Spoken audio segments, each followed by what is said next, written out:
好同志们，好同志们，我们都在轰轰烈烈的站起来，站起来。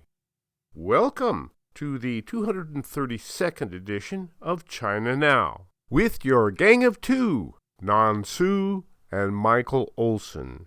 Today we are going to take on a big chunk of modern Chinese history with Antonio Graceffo, who is coming to us all the way from Chiang Mai, Thailand. Dr. Graceffo is the author of A Deeper Look at the Chinese Economy, from Mao to Xi Jinping and Donald Trump. Today we're going to take on that chunk of modern Chinese history, all the way up to today's full-scale tariff war. And we'll ask, who's going to win, Xi Jinping or Donald Trump? So buckle your seatbelts. Away we go. So you've been writing about China for quite some time, and you wrote an incredible book called A Deeper Look at the Chinese Economy, from Mao to Xi Jinping and Donald Trump. And it's been an extraordinary span of time that you're working on there. I mean, that's a big chunk of modern history right there. We have taken to call in this period of time America's great Panda Love period, simply because that appears to be the state of America. We were so in love with China, we just weren't paying attention to what they were doing, and they were doing a lot. That's what we would like to pick up today. Looking at this period of time, would you agree with us, Antonio, that we were here in the United States were quite smitten with China? Yes, definitely. And I think a lot of it stems from the Cold War, that we were looking for anything to help balance against the Soviet Union. And so that's why ultimately the People's Republic of China was recognized, and why the U.S. supported establishing normalized trade relations with China, was to have an ally against Russia. Also, that China was so far behind economically that we didn't see them as a threat, even though they outnumbered us, 5-1 or 4-1, I guess. And the other thing was that there's been an American theory that if a country develops economically, when they reach a certain level of economic development, that the people will demand freedom, they'll demand democracy, and that it's just a natural evolution of becoming wealthy, that you want more self-determination. So we were hoping that China would organically change. People always think that the CIA goes in and sort of convinces people that they're not happy with their governments. But, the reality is that, the CCP, it does mistreat the people and restrict their rights and their freedoms. And so we thought naturally that the people would demand a change of government, and that China would then become part of the Western order of democratic countries. But, that's not what happened. Nansu, you never did have that thought, did you? No, I never thought that the Chinese Communist government will change. But that's what, if you guys go read President Clinton's speech at Johns Hopkins University, March the 8th, 2000, when he urged American Congress to give China PNTR. That's what he says. He wants to bring the economic freedom to China, and eventually the middle class will grow in China, and the middle class will demand a much bigger say. That's what he said. Yes, Antonio, thank you.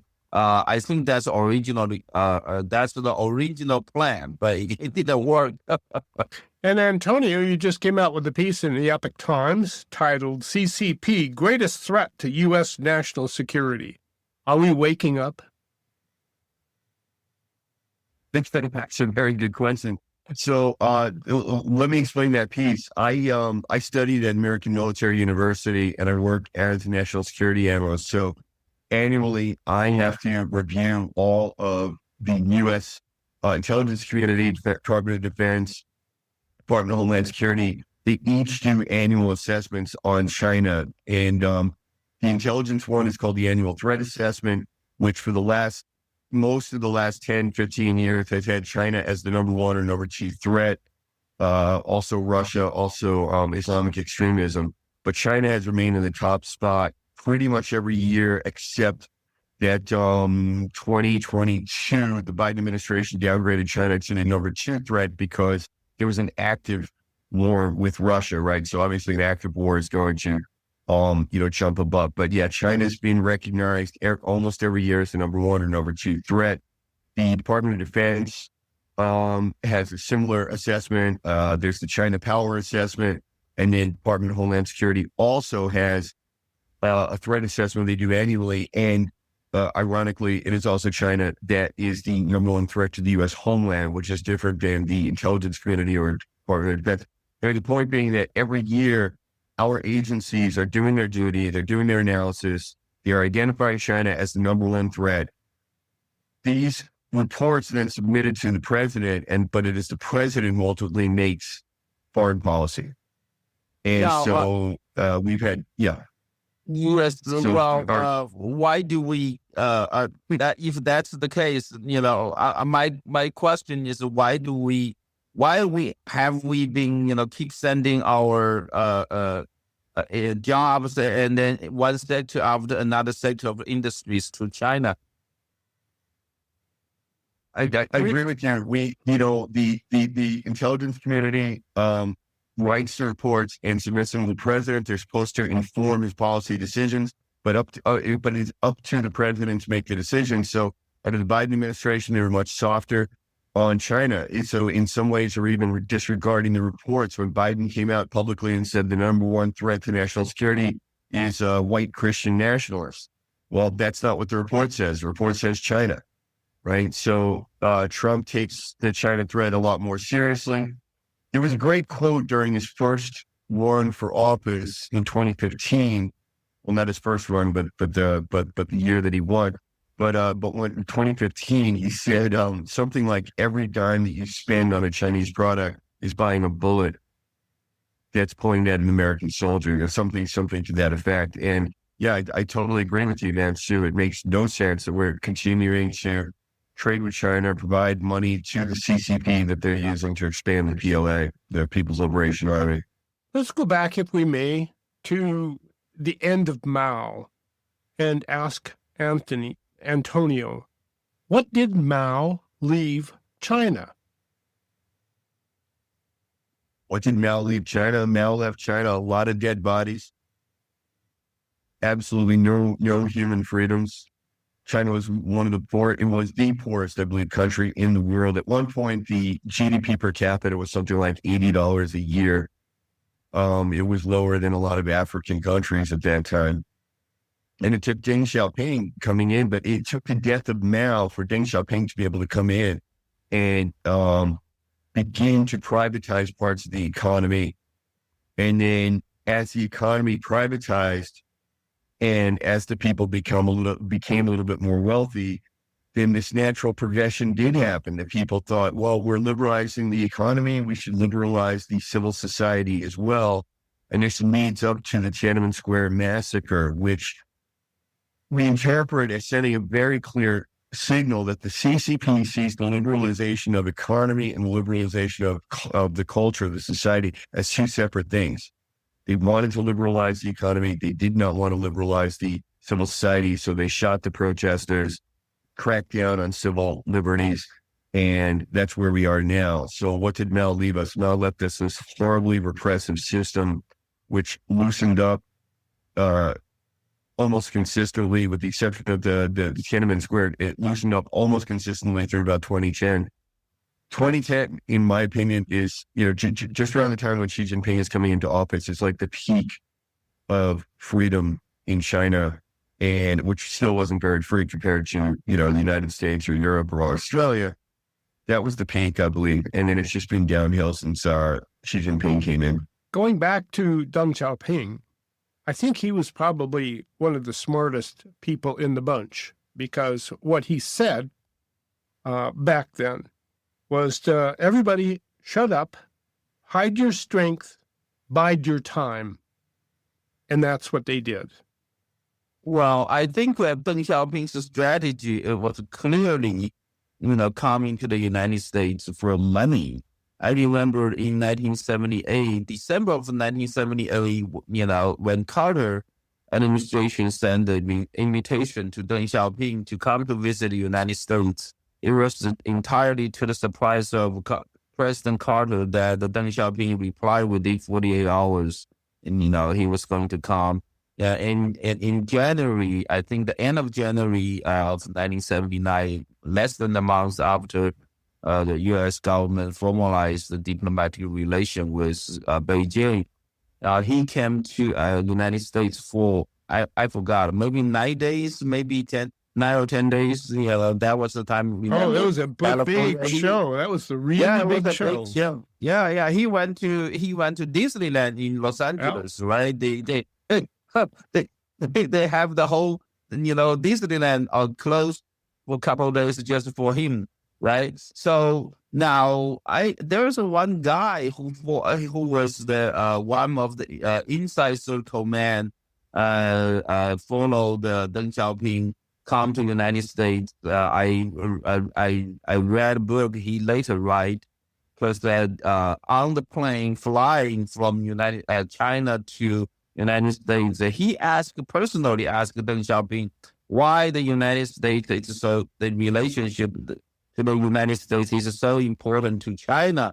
And then Deng Xiaoping replied to him, and he said, everyone got a good relation with the United States become rich. So that's his trip to the United States, he was a conquering hero. That to me was the apogee of Panda Love. I mean, that's right. He was a magnificent salesperson, and he just snowed us under like nobody. Hide your strength, bide your time. Did such a great job of that. 2001, World Trade Organization. Right, but however, it was under Deng Xiaoping's leadership when Tiananmen Square massacre took place. Yeah. Well, it's inconvenient, What was it? Inconvenient truth? Well, shucks, it didn't happen. That. Yeah. It didn't happen either. If you look in the history books, and it was justified, and it didn't happen. Yeah. Yeah. So, but how did the World Trade Organization change the nature of the game, Antonio? I think a lot of the problem, it's interesting. You said that Deng Xiaoping was a great salesman. He kind of convinced the Americans, and I don't disagree, but I would like to add, if you look at the reasons why the Vietnam War ended, a lot of people say like the Vietnamese, won the hearts and minds of the American people. It's like, no, I believe that the American left or the globalists, Americans, they have a more globalist opinion or leaning. They embraced this idea. We're all approaching this thing a little bit differently, but we don't have to be adversaries. We can be friends. There could be two strong countries on the earth. And this is how they brought about the end of the Vietnam War. This is how they began to embrace China. China just wants the same things we do. Their people want to be rich. They're humans too. Which from a Christian standpoint is of course. Everybody wants to have development. That's where I came into the picture. That's when I was studying Chinese. Right there. There you go. So you experienced that, and so then as we move forward from sort of the sensible left of the 60s or whatever to a more you're radicalized, more globalist, where anything global is good, and then this brings in the WHO, this brings in the WTO, this brings in all these global organizations, but it's this idea that if it's globalist and collective, it must be good, and I think that became very damaging for the interest of the American people, even to the point that saying, I want a president to make decisions that are good to the American people is actually considered a negative or a bad thing because you're supposed to make decisions for the collector. So I think that's where the WTO comes in. This idea that these globalist organizations are always good. Let's all get in there. Let's get China in there. And that has done a lot to catapult China. I remember what happened to precipitate the WTO, I think. It was during the Bill Clinton administration, and China sent 2 ships to America and crashed them on the shores, disgorging Chinese immigrants as if it were artillery shells fired from China. And shortly thereafter, Bill Clinton said, we have to accept China into our world. It was just like that. There you are. Well, we move along, and we sent all of our dirty industries to China and had them manufacture our stuff, which made us feel really good because we got rid of our dirty stuff and we got cheap stuff in return. And Well, so, the problem is nowadays we don't know how to make those things anymore. We don't know how to build ships anymore. We don't know how to do manufacture anymore. And China's economy grew from 2001 to 2011. That GDP, grew 5 times from 2001 to 2011, the first 10 years after they joined WTO. And then from 2011 to 2021, that the second 10 years, it doubled. So totally from 2001 to 2021, China's GDP grew 10 times. And it was the American policy that made China an industrialized nation. That's the worst thing we can ever done to ourselves. I mean, it's very, very difficult for a country to become industrialized. I mean, based on the International Money Fund from 1945, the end of World War II, until the end of the last century, there was only 55 years, there was only 3 countries to become industrialized. That's Singapore, South Korea, and Taiwan. But however, the globalized economy, make a 10 newly industrialized country. That's China, Turkey, South Africa, and India, Malaysia, Indonesia, the Philippines, and Thailand, Brazil, and Mexico. Now, if you compare the 9 other countries with China, the 9 other countries don't even come close to China's industrial power. And also the 9 other countries, they're smaller, but they're democratic nations. And communist regime becomes the biggest, the industrialized nation. And they have more industry power, actually, than in many ways, than the Western countries, because we already lost it. We don't even know how to make things anymore. well, Antonio, as you chronicled this period of time and watched this China grow from a backwater pre-third world state into a modern industrial giant, surely you wondered about where the money came from, because that's what I wonder about.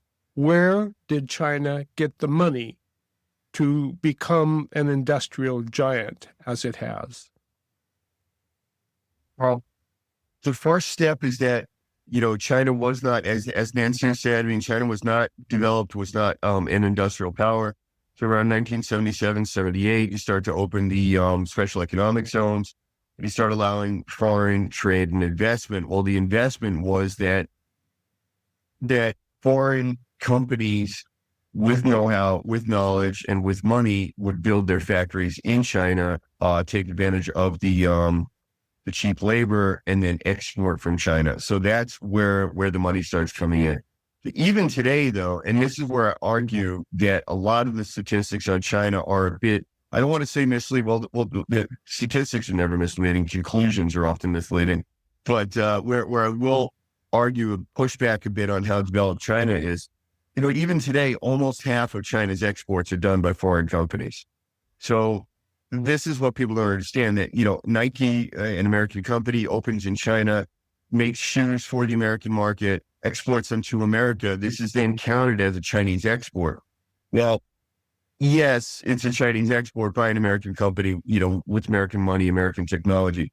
So when Donald Trump puts tariffs in place, then what happens is it becomes too expensive for Nike to continue to export to the United States from China, and then it has to reevaluate its strategy, and it will move the factory hopefully to Vietnam or Thailand or back to the United States.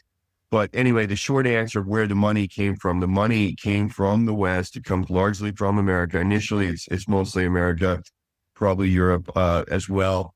And from the investment standpoint, setting up the factories there to creating the ready markets for those goods.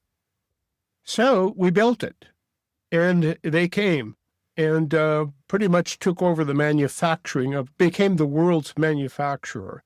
And they were just getting huge. And then Xi Jinping becomes the wolf warrior. Now, that was kind of strange to me because it seems to me like he had us in the palm of his hand, and then he became a wolf warrior, and we started looking at him in a little bit different light. Whereas Deng Xiaoping, hide your strength, bide your time. Xi Jinping said, it's time. We are now the boss. Yeah, he's talking about rejuvenization of China. I think that's a big lie. I think that it's rejuvenization of the CCP, not China and Chinese people. Antonio? Yeah. The Xi Jinping thing in a way is a bit of a mystery. On the other hand, it kind of makes sense. So if we look at, what I said a few minutes ago, that I think that freedom peaked around 2010. And then as Xi Jinping came in, he began restricting freedoms. Because we really thought it was just going to be this straight line progression, things would get freer and freer. At the same time, then Xi Jinping starts getting tougher and tougher. Up until then, as you said, they were hiding their strength. They're waiting for the big day. I guess Xi Jinping decided this is the big day, and they went. And through the beginning of COVID, I would put right around 2020 is the peak of China's soft power. I was working in China as an economist, and I was studying for my PhD during that time period leading up to COVID. I left in 2019. And I was so upset and frustrated by the fact that the world was falling for China's soft power. The Confucius Institutes were proliferating. There were foreign students arriving every day from every country in the world.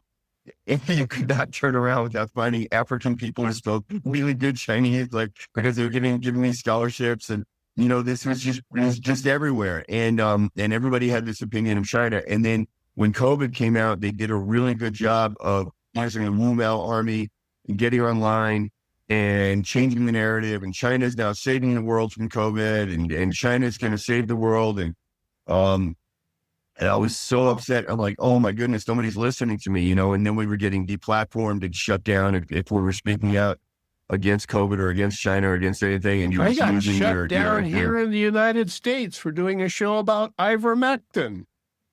It was everywhere. Yeah.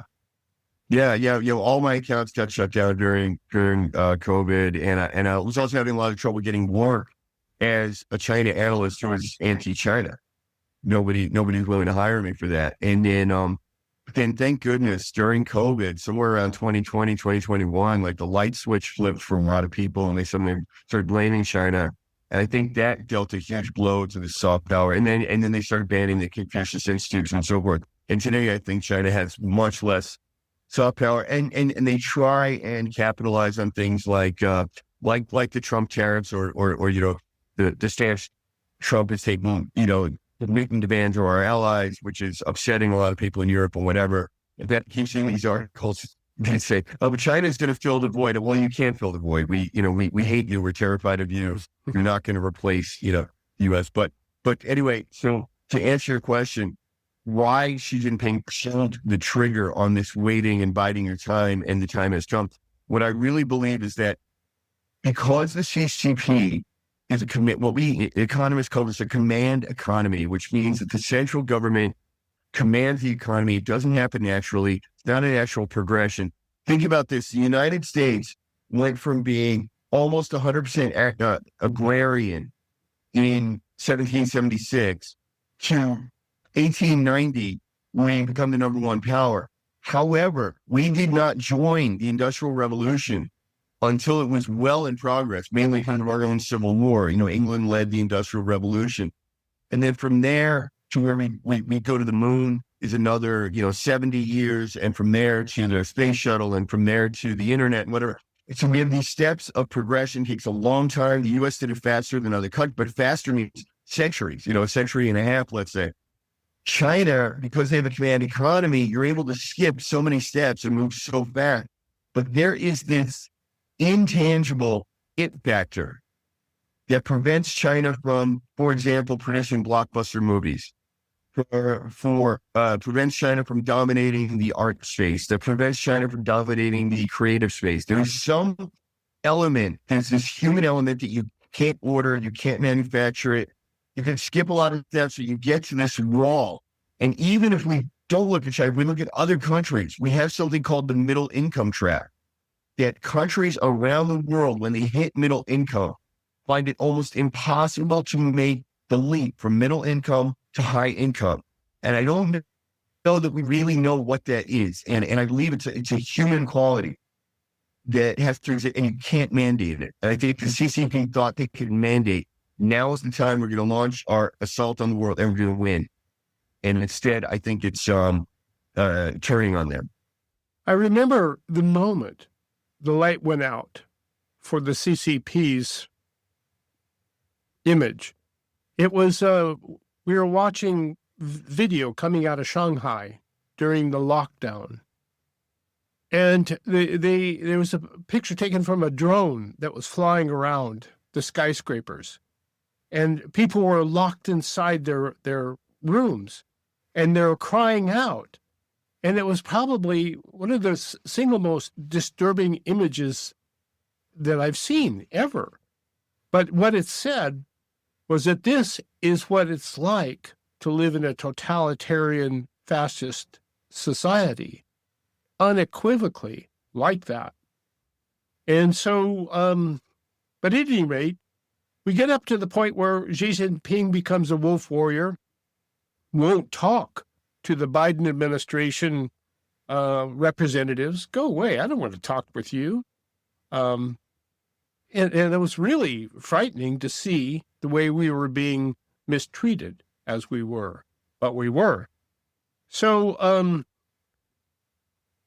Donald Trump comes in and makes a deal with Xi Jinping, some of which actually worked, a lot of which Xi didn't comply with. True? Absolutely. And people who hate Trump have jumped on the fact that, Trump calls himself the master deal maker. China didn't comply with the phase one trade deal. Like, well, yeah, he can't control China. He can control the deal, which he did. He negotiated a good deal with China and left the door open for the phase two deal and so forth. But Xi Jinping didn't comply. He didn't make good. He agreed and didn't make good. And then after that happened, then every time there was talk in the media about, well, we need to sit down with China, we need to talk, we need to negotiate, I was constantly just firing off the articles saying they will not comply. Their agreement, their signature, their promise, their word means absolutely nothing. Why do you continue to negotiate? There's nothing to negotiate. America has to do what is best for America, and that's it, and not negotiate with China anymore. And I think that's where we are now. When you say 145% tariffs, you don't really mean 145 or 144 or 147, right? It's a number pulled out of the air that says we're done. We're done. Now, Donald Trump, number two, has seen something that very few other people have seen, and that is America is the world's marketplace for selling stuff. China is the world's manufacturer of stuff. Ideally, a marriage made in heaven, except if you want a divorce, what do you do? Now, there's a lot of people that look at what Trump has been doing and say he's just out of control. He's shooting from the hip. He's running around like crazy. I don't think so. I think he knows exactly what he's doing. And what he's doing is stopping everything by throwing up a lot of confusion. Nobody knows what's going to happen. So everybody stops. Unknown call. And then, whoops. And then they wonder, what can I do? What can I do? So they can't do anything. So Trump institutes magnificent tariffs on everybody. Everybody stops in their tracks. He tells them, just stay cool. Don't retaliate. And if you don't retaliate, things will work out. But who retaliated? The CCP, right? And now we watch Trump and Xi Jinping in the ring throwing punches of tariffs that actually look kind of funny when it gets right down to, I think, today it's 245% tariffs on China? So nothing works. But then Trump says, okay, world, I changed my mind. We're just going to have a 10% tariff for everybody. And if you want to sell stuff in the United States, 10%. Or better yet, bring your manufacturing here. And so all of a sudden, the only man left out, if they were playing musical chairs, Xi Jinping would be without a chair to sit in. So he goes, now he's going to Vietnam, he's going to Cambodia, he's running around Southeast Asia looking for friends. But I don't think he's going to find any. What do you think? Oh, I don't think he's going to find friends. And there's a bunch of issues. One is that people it's a schizophrenic idea that they're separating the China that we trade with and the China that threatens us militarily. How in the world can we weren't trading with Nazi Germany when, once the war started, we weren't trading with the Soviet Union when they were our number one enemy. What is this schizophrenia in regards to China? I saw the EU, the president of the European Union Chamber. She comes on and she's like, "Oh, we're going to embrace China, to fill the void left by the U.S." Like China's your number two threat, but they're also funding Russia. And this is part of why Donald Trump's like, we're not going to pay money to defend you from Russia because you are funding China. You're number one, you're buying energy for Russia. So they're already funding Russia, but then they're also buying from China. And now they're going to intensify their trade relationships with China, which is then funding Russia. This makes no sense. But anyway, Xi Jinping's flying around trying to build up friends. I think that you can't attack Vietnam on a regular basis and then go make friends with them and convince them to go against the United States. But also, so they're not going to get friends. Yeah, but also Vietnam is getting the benefit from all of these factories that are hightailing out of China as fast as they possibly can. Cambodia too, the Philippines, everywhere is getting the benefit of this. And so which of those countries is going to turn their back on the United States to work with China, who only wants to looking for a place to dump all their stuff? So it doesn't make any sense. That's the thing, if you read the press, right, the press will say to you, the Cambodians, because I work in Cambodia, pretty frequently, and in the press will say things like, oh, the Cambodians are very much dependent on the Chinese factories and they like China because the Chinese factories. Well, they're not really Chinese factories. These are factories that are manufacturing garments to sell to the United States. Holland, the United States, anybody could operate those factories. They don't have to be Chinese factories, right? Because there's this weird idea that because labor is cheaper in China, that somehow everything has to be manufactured in China, which is absolute nonsense because labor in China is, let's say the average factory worker in China, and maybe Nansu has a different number, but I'm going to throw a number out there, $400 a month, $500 a month, somewhere in that range. In Cambodia, it's like $175 a month, right? They're not manufacturing. The low end, the garments things aren't in China anymore. They're in Bangladesh and Cambodia. And the workers are earning $175 a month. Well, that factory could be operated by anybody. It doesn't have to be operated by China. So where is China going to find friends, Nansu? Well, I don't know if anybody really want to be friend of China. Xi Jinping just visited Cambodia, Vietnam, and Malaysia. Now, those countries, they have to play with him. I don't think they really like him because they are in the process to have a trade negotiation with Trump administration. It's kind of Exactly. yeah, Xi Jinping's visit. It's like put them in a position that they don't really want to welcome him. But however, there is a tremendous, different kind of a relation, complicated relation, in their different sectors, like industrial, between China and those industrial sectors in these countries, as well as political connections. So they kind of they have to, show some sort of a gesture, while I think deeply in their heart, they're really worried about their market, in the United States. So I don't think they really like to welcome him, but they have to.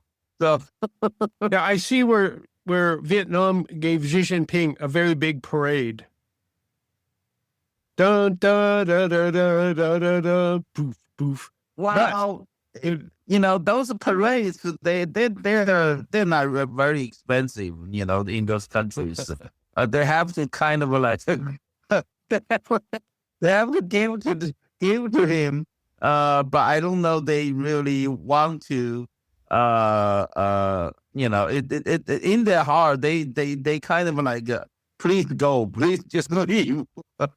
Well, it seems to me, Antonio Nansu, that Donald Trump may well have pulled off one incredible piece of economic diplomacy here by shooting at the hip with these tariffs and scaring the bleep out of everybody to the point that everybody just stopped what they were doing and saw that Trump is out to make a deal with everybody except for China. Yeah, I strongly agree with that. Again, the globalist media would have you believe that somehow the world is moving on without the U.S. Oh, all the countries are meeting and they're negotiating and they're not bringing the U.S. to the negotiation. And it's like, well, yes, of course not. We don't want to be part of a globalist negotiation. We want bilateral negotiations with each country where Donald Trump will negotiate better terms for America. In the history of the United States, we do not have a lot of multilateral agreements. In fact, the WTO and NAFTA are two of the only multilateral trade agreements that the U.S. even has. Meanwhile, we have bilateral trading agreements with, almost every country in the world. Same thing goes for defense agreements with, NATO is one of the only collective defense agreements that we have, and these are all things that Trump has challenged. But yeah, you can't, as an economist, I'll tell you, there's something called supply and demand. Everybody had it in school. And the demand has not changed. There are 330 million Americans with an average income of $80,000 a year. I would like you to show me the other country on the map that has a population of 330 million people and an average income of $80,000 a year. That country does not exist. Now I want you to show me the country that no one else is trading with that they could suddenly sign a new agreement with that would somehow replace the United States. Well, no, they're already trading. Canada, for example, Canada trades with 190 countries already. And I see the Canadian ministers, we don't need the United States for trade. Really? So I guess you're going to put minerals on a ship and send them to Namibia. How do you feel that you're going to replace the 21% of your GDP or 21% of your foreign trade that's dependent on the United States? Right. That was So I think Trump's countries realize genius. this. Yeah, that was Trump's Yes. genius. He said, "I see that China needs us more than we need China." So Xi Jinping Absolutely. and Xi Jinping, you have to come to us now. That's right. That's right. Because now the total import from China to the United States, it's about only 18%, close to 20% of the total export of China. But however, it's that 18% of total export from China to United States that contribute to more than 50% of the trade surplus for China.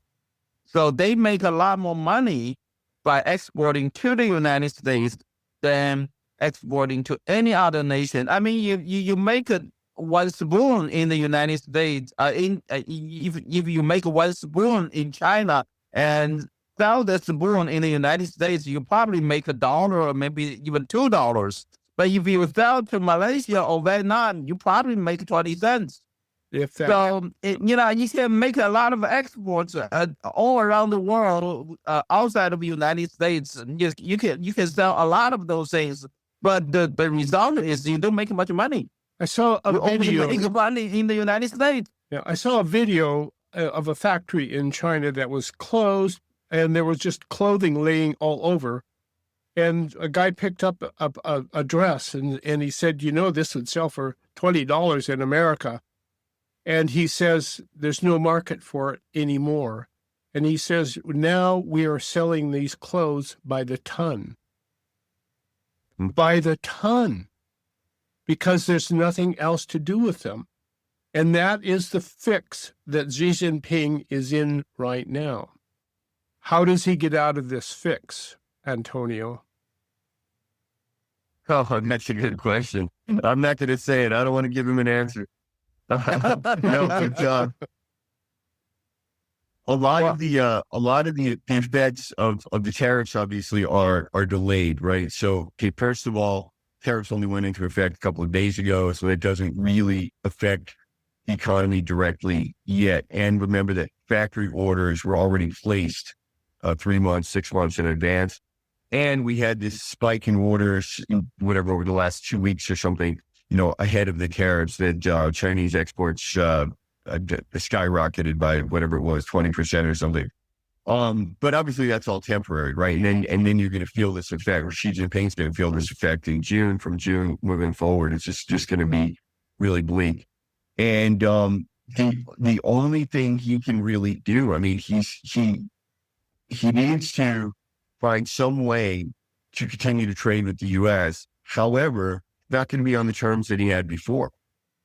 So I don't really see that there is a way out in the same. If by way out you mean for China to maintain its current growth and its current standard of living, current income, the answer is no. There is no way forward unless China invents some new technology that nobody else has and can shoot up the value chain. Because China is still not moving up the value chain to the extent that you look at Germany, you look at Japan, Taiwan. Look at what they're exporting versus what China's exporting. They're further up the value added chain, but China's not.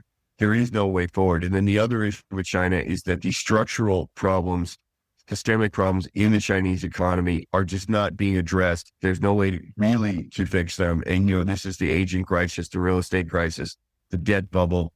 What can possibly be done about these things, right? So that's I what I'm believe that asking China, you, Antonio. What the heck can Xi Jinping do? Nansu, surely you have an idea about what poor Xi Jinping can do now. Something about this process. I think we need to be prepared. Also, the Xi Jinping. I think the only thing that the Chinese Communist regime is going to rely on is the communist iron fist against its own people, basically. So because Going back to they Chairman will, Mao. yeah, it's like Chairman Mao, So China it's going to take quite some time because we have, the free world has been building China for, few decades. It's going to take a while to make China go to the point, where the collapse happened, the economic collapse happened during the Cold War in Soviet Union. So before that happened, I think we need to prepare that, the kind of a situation it's going to last for a while. So you don't see any hope for Xi Jinping either. Is that what I'm hearing? No, I don't see any hope for him. There's the only thing he will rely on is to put Chinese people in hell. That's the way it is. Yeah, but that's not a solution. That's just hell. And we don't have to look very far back in history to see what happened with Mao's Great Leap Forward, and his Cultural Revolution, and all of the other things great ideas that he had. Do you think Xi Jinping can survive this? Do you think? Well, that it doesn't really matter. Who cares if Xi Jinping is going to survive this? The problem is, as long as the Chinese Communist Party survived, then the China is going to remain as the biggest threat to the free world, and then also then the regime will continue to do bad things to Chinese people as well as to the entire free world. I think that's the key we need to realize. So the only hope is to get rid of the Chinese Communist Party. It's true. That's true. Do you think the Chinese people have it in them to get rid of the Chinese Communist Party? Antonio? Well, Nansu, go ahead. I think it's a long game. I think that's a long game. Well, how long? I don't know. Yeah. You look at all the communist regimes' history, either Soviet Union and either all those Western European countries that's been under the communist regimes ruling. It's not easy. Okay, it's not easy. Unfortunately, under that kind of regime, they are totally entirely against the humanity. The brutality will, go to such. So that's where they're going to go. They're going to go back to Chairman Mao, and Xi Jinping is a big fan of Chairman Mao. Chairman Mao killed, I don't know, Antonio, does anybody know how many people Chairman Mao's regime? Nobody really knows. I mean, it's tens of millions, but what upsets me is that the Western narrative, the same one that the panda hugging narrative that you said at the beginning, the Chinese economic miracle, they lifted 800 million people out of poverty. And I always ask, well, why did we have 800 million people living in poverty? And that is the fail. It is a failing of the Chinese Communist Party. It's not a miracle. Besides, the miracle was that it wasn't the CCP that lifted anybody out of poverty. It was us. Capitalism.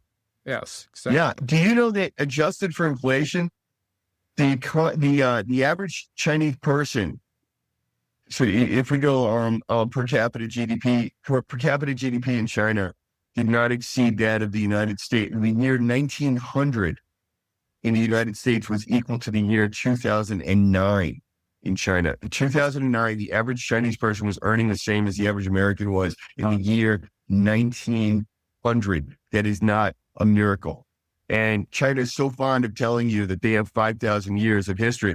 I always made the joke when I was there. They should tell people they just started last week, and that's why they haven't worked out the kinks yet.